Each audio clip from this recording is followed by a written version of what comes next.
Welcome everyone to week 3 of Baby Safety Month. This week we're focusing on being out and about with your baby.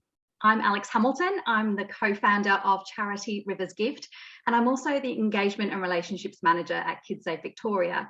I'm also mum to 3 beautiful children. Baby Safety Month is a national activity and initiative conducted by the Infant and Nursery Products Alliance of Australia, otherwise known as INPAA, which is the peak industry body in Australia for infant products. Today, we are thrilled to have with us the safety experts, Tim Wayne, CEO of INPAA, Holly Fitzgerald, CEO of KidSafe South Australia, and Lucas Eganides from Baby Safety Month program partner, Amazing Baby Company. So to start today, Lucas, I'd love to start with you. I know you're a dad with really young children. When we've had our baby, we're so used to getting used to that daily life, and then we decide to actually leave the house. It's such a big deal, isn't it? I remember it so well. But pram safety, we put our baby in the pram for the first time. Can you tell us a few of the things that we really need to consider at this point? Yeah, sure. It's not as daunting as probably people feel. And once they get out there and start doing it, they just want to get back out there once again. So it's just about breaking the seal of that first trip. I guess for me, the most important thing there are about 3 or 4 important things you need to think about when you're talking about pram safety. Prams are built in Australia to a very strict standard. And so everything is equipped on a pram that you basically just have to engage all the different parts. The wrist strap, for example, is really important to make sure that you're wearing it around your wrist so that you've got full control of the pram at all times. These prams are built to be free and manoeuvrable and can potentially leave you at any given stage. And, your most important treasure is within that pram. So the wrist strap is probably number 1 important. The brake is another one, to ensure that you're putting the brake on when you're not using it. One of the most common things that we're seeing that isn't being used with older children is the shoulder straps and the waist straps, to make sure that you're using the harness correctly. It's really easy for parents of older children to not engage the shoulder straps and just the waist strap. I mean, that's completely, from my perspective, not on. You need to use the harness to its full extent, as you would a harness within a car. We don't take those risks in the car because we believe and see that the risks are a little bit higher. Just because a pram's moving at a slower speed doesn't mean that you shouldn't use the harness. Overloading your basket is another thing that we see a hell of a lot of. I'm giving you all the don'ts, but it's not that hard if you read your pram, you read the warning labels and the user manual and how to use it properly. I guess they're the main things that I can think of, Alex, but get out there, enjoy the pram, enjoy the outside. We've been locked up for so long now. Embrace it. Absolutely. It's such a proud moment, isn't it? When that first time you step outside the door with your baby in the pram. Yeah, absolutely. Lucas, I've found there are times when people forget to take into consideration the height of the handles on a pram. And you often see couples that are different sizes. One might be much taller than the other, yet they've got a pram that has to meet both. So I think it's really important that people realise that most prams these days do come with adjustable handles to make it easier for yourself.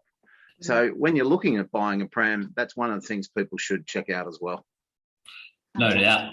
Yeah, and I mean, you're a grandfather. I'm not there yet, Tim, but the difference in technology with prams these days is quite phenomenal, and what they can do and how they can fold and how beautifully they stroll and all-wheel suspension. And yeah, you're absolutely right. Adjustable handlebars is just the beginning. The other thing I should really mention, just around taking that first step, we do a lot of running strollers, in particular at Baby Jogger, and running with a newborn is something that is a big no-no, and it's something we should really mention during Baby Safety Month. Babies don't have the muscles in their necks to support the jolting and the speed of running with a stroller. So I did want to mention that as part of this segment. That's great. Thank you. That's a good point. And I know that when my children were little, I also used a baby carrier, which was, sometimes it was just easier to put them in the baby carrier rather than trying to get the pram out of the car. And I know that baby carriers and slings are so popular nowadays. Holly, I know at KidSafe South Australia, you've done some extensive work regarding the safety of these products. Can you tell us a little bit more about the tick strategy that some people may have heard of? Yeah, sure, Alex. Yeah, baby slings and carriers are certainly a really popular nursery product for families to use to get out and about. It enables them to have their baby strapped on the front or strapped on their back and have their hands free when they're out and about. And you see it all the time, don't you? You see, gorgeous little ones sitting up close to mum and dad, strapped onto their chest or on their back, having a grand old time out and about. But yeah, it's just important for parents just to be, we want to get the right fitment. So the products themselves are generally pretty good. There is no mandatory safety standard on the manufacture of them in Australia, but generally it is around the safe use of them. So most of the time they're pretty foolproof in terms of their use. But there are two, I guess, positions in particular that we really just want families to be conscious of in terms of safety, and we want to be avoiding that C-shape position where baby's chin might be on their chest.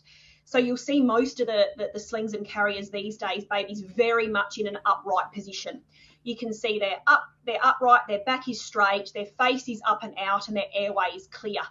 So for families who are using them, we have, the TICS guide is the best way to determine whether, they've got the best position or the safest position. So the TICS guide, there's lots of information out there on that for families, just to double check. So TICS stands for, the T is for tight, so slings should be tight enough to hug the baby close to you. Eyes in view at all times, so you want to be able to just look down, be able to see baby's face and know that their nose and mouth are clear. Yeah. Close enough to kiss is the C. So you want to be able to literally just put your head down and be able to kiss them on the top of the head. K is keep chin off chest. That's that C-shaped position you want to be avoiding. So, head up and out. And S is supported back. So make sure that their back is straight and that it is supported at all times. And if families are following that simple advice, then they are getting that right fitment. And it's a really convenient, safe way to get out and about with your baby.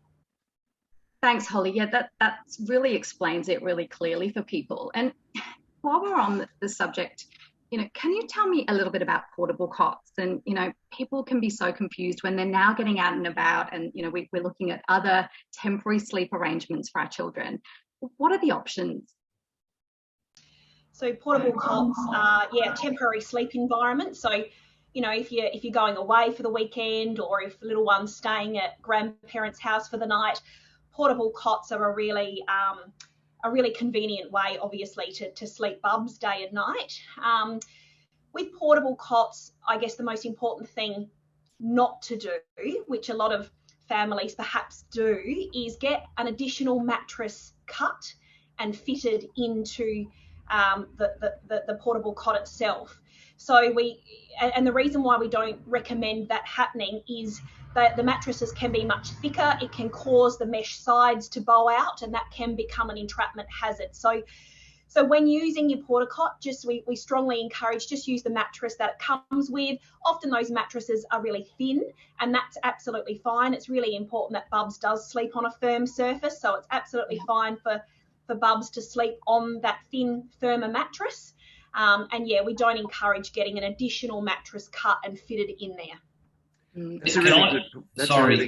Sorry, Tim, we're probably going to make the same point, but I want to just chime in as the dad here, because I was very much tempted when I first pulled out the porta cot and laid it out. It felt like it was, made of timber or something, and it was really quite thin. And I was like, I need to go to a Clark rubber store and get a bit of foam, and did a little bit of research and realised that no, that's not the go. And Tim can probably expand on the firmness of the mattress and how thin our mattresses are here in Australia based on the standard. Tim?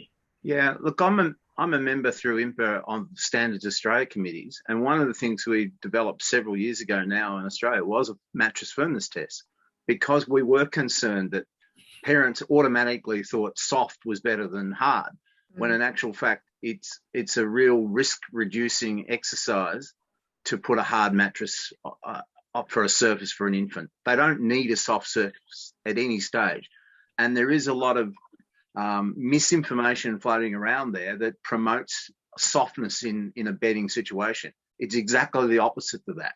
We know that there's a lot of factual evidence comes out of a lot of SIDS research that's been done that says a firm, flat mattress is the best possible scenario.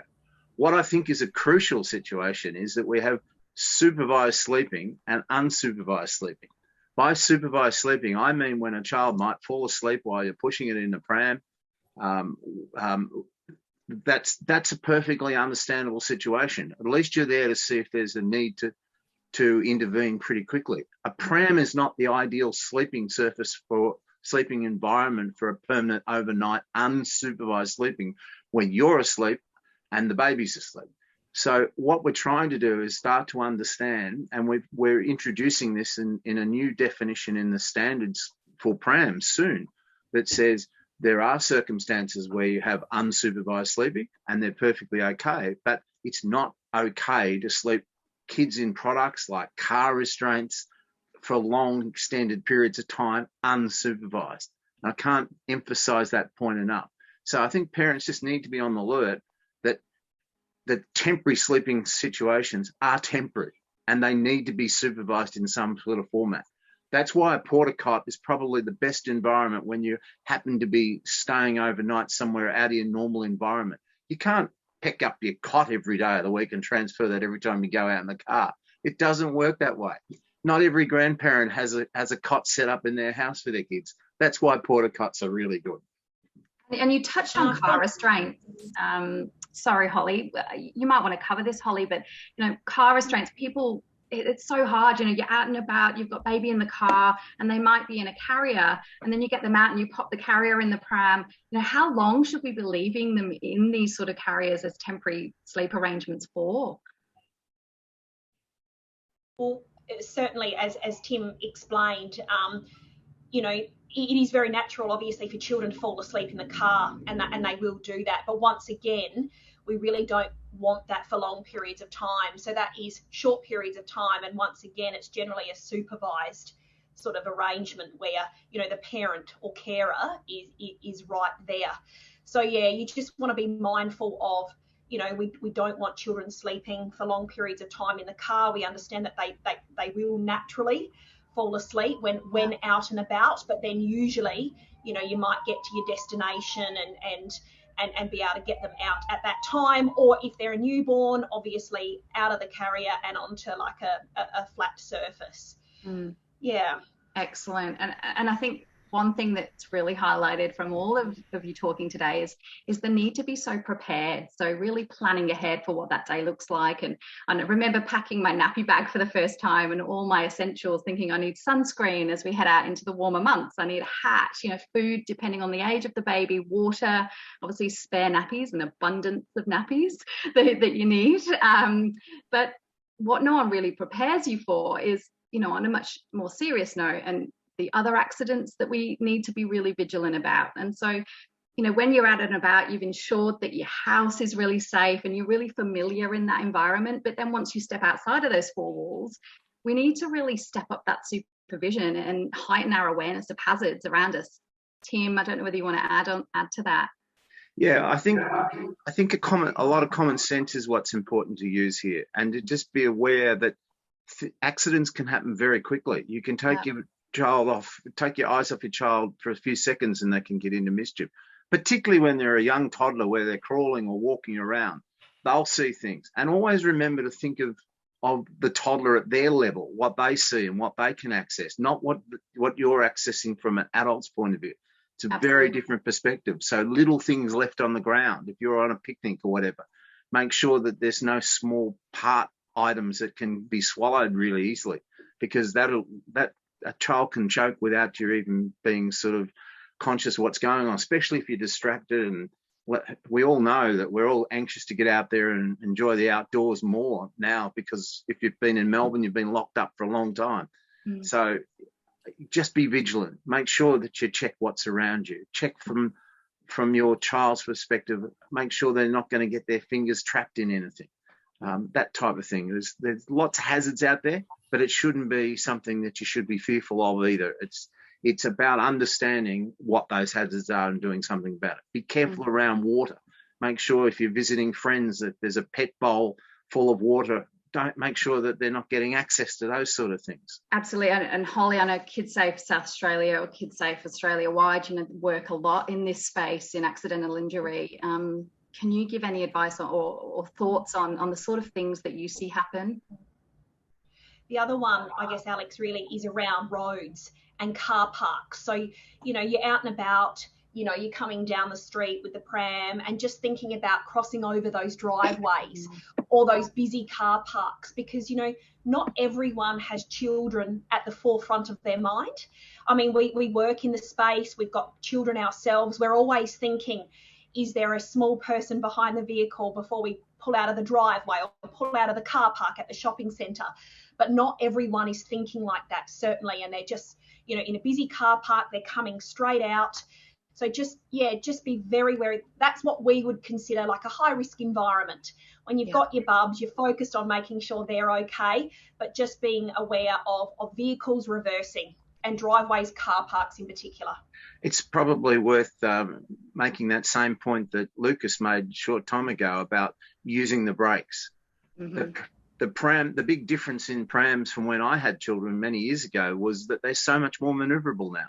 They will roll. They're designed to roll quickly and to do that, to make life easy for parents pushing along. But also that brings an inherent risk with it, that if you're not using the brakes or not using the tether strap, they can roll away from you very quickly. And it does happen on station platforms on a much more regular basis than you would think. And that was one of the drivers as to why the industry introduced a red brake on prams, is to make it really obvious what a brake is on a pram. And Lucas, we've mentioned a few times now that you're a dad. How old are your little ones? They're a bit older than little now. They're 5 and 7. Yeah. Okay. And so when you had your children, how did you make sure, that first time that you're out and about with working with your partner, to make sure that you're both on the same page and that you can be supportive and acknowledge that there are these things that we need to be looking out for, and there are things that we can do to sort of mitigate any risks? Sure. Yeah, for us it was about researching things mainly together. There was a couple of really good DVDs. I say back then, but it was only 7 years ago. But back then, there was a couple of DVDs around water safety, how to correctly bath your child and these sorts of things, so that they weren't afraid of water, but embrace water, and how to do it safely. Just the areas where we felt we weren't equipped with the information, we delved into them. So car safety is a big one. No one's born with natural car safety knowledge. They need to go and research it. And that for us was like car safety, bath safety, pram safety, all of those things. The amount of information that you can get these days from everyone's website who's on this particular call, for example, it's just critical that you do that. And then after that, you feel like any anxiety you might have about going out or bathing your child or taking that first car trip, it just dissipates, and you feel stronger and more confident as every day goes on.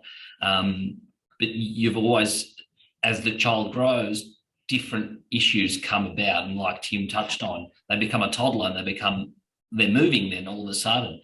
And I recall a moment when I was doing something in the kitchen or in the garage, and my child was sort of at that 11, 12-month mark and started to be on the move. And literally, I want to turn my back for the best part of 35 seconds, and she's gone from one room some 25 metres into another room without me even realising. And that was a big wake-up call for me to sort of go, what could have happened in that 35 seconds? Yeah, it's so quick, yeah.